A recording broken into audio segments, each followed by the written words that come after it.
Hello everyone, हमारा question दिया हुआ the statement that is not correct for periodic classification of the element. ठीक है, जो करेक्ट नहीं है उसको चुनना है।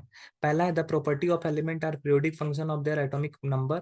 दूसरा है non metallic element is less number than metallic element.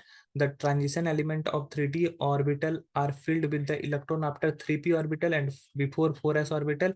और चौथा दिया the first ionization enthalpies of element generally increases with increase in atomic number as we go along a period.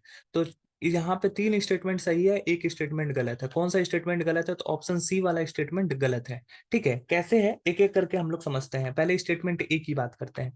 तो the periodicity of the element periodic function of their atomic number. Atomic number के हिसाब से हम लोग modern periodic table, यही modern periodic table का ये definition है। ठीक है, जिसमें एटॉमिक नंबर के हिसाब से इसको अरेंज किया गया। पहला है हाइड्रोजन, फिर दूसरी साइड में है ग्रुप 18 में हीलियम, फिर तीसरा है लिथियम, फिर बेरिलियम, फिर boron, carbon, nitrogen, oxygen, fluorine और नियोन।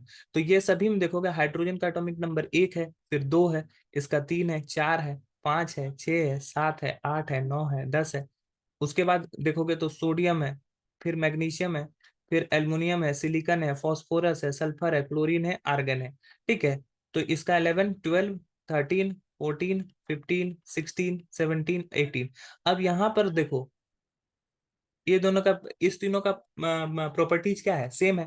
तो ये सभी पीरियोडिक फंक्शन किसके नंबर के हिसाब से हो रहा है? एटॉमिक नंबर के हिसाब से। एटॉमिक नंबर बढ़ते जा रहा है, हम लोग एलिमेंट को रखते जा रहे हैं, तो क्या हो रहा है? एक निश्चित समय के बाद उसके प्रॉपर्टीज में क्या आ रहा है? सिमिलरिटीज आ रहा है।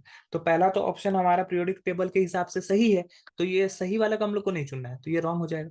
दूसरा स्टेटमेंट की अगर हम लोग बात करें, दूसरा स्टेटमेंट है non metallic element are less in number than metallic element. Metallic element obviously ज्यादा है, नॉन मेटेलिक एलिमेंट ऑब्वियसली कम है। मेटेलिक एलिमेंट की संख्या 70 से भी ज्यादा है। ठीक है, जबकि नॉन मेटेलिक एलिमेंट 30 से भी कम है।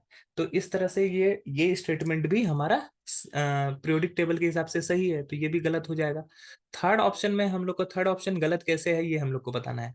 तो transition element of 3d orbital are filled with the electron after 3p orbital and before 4s orbital.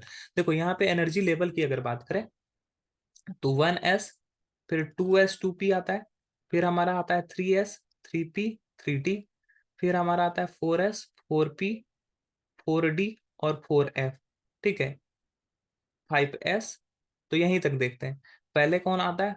1s। Of principal जो था, उन्होंने बताया था कि जिसका एनर्जी कम होता है उसमें इलेक्ट्रॉन पहले फील्ड होता है, तो पहले 1s में होगा, फिर हमारा कहाँ होगा? 2s में होगा, फिर हमारा 2p के बाद कहाँ हो जाएगा? 3s में होगा, फिर 3s के बाद कहाँ होगा? 3p में होगा, फिर 4s में होगा, फिर 3d 4p और 5s।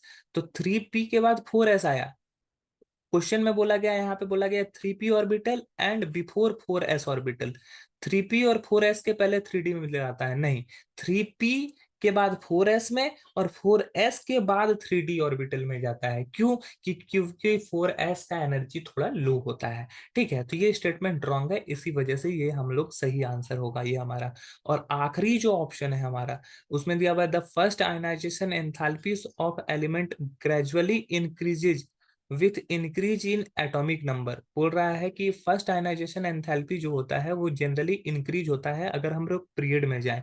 तो अगर पीरियड में जाते हैं, एक पीरियड की बात करें, तो यहाँ पे एटॉमिक नंबर क्या हो रहा है? धीरे धीरे बढ़ रहा है, तो आयनाइजेशन एंथैल्पी भी बढ़ेगा। रीजन क्या है? कि एटॉमिक नंबर बढ़ने से क्या होता है, इसका साइज क्या होता है? ऊपर से इस तरफ में साइज डिक्रीज होता है, साइज डिक्रीज होता है। ठीक है, साइज डिक्रीज होता है तो इफेक्टिव न्यूक्लियर चार्ज क्या होता है? इफेक्टिव न्यूक्लियर चार्ज इंक्रीज होता है। और जितना इफेक्टिव न्यूक्लियर चार्ज इंक्रीज होगा, उतना ही साई आयनाइजेशन एंथैल्पी भी क्या हो जाएगा? इंक्रीज करेगा। ठीक है, तो ये जो हमारा दिया हुआ है ये स्टेटमेंट भी सही है, तो ये भी गलत हो जाएगा। तो हमारा जो स्टेटमेंट सही नहीं था वो है ऑप्शन सी। आई होप ये क्वेश्चन आपको समझ में आया होगा। That's all, thank you.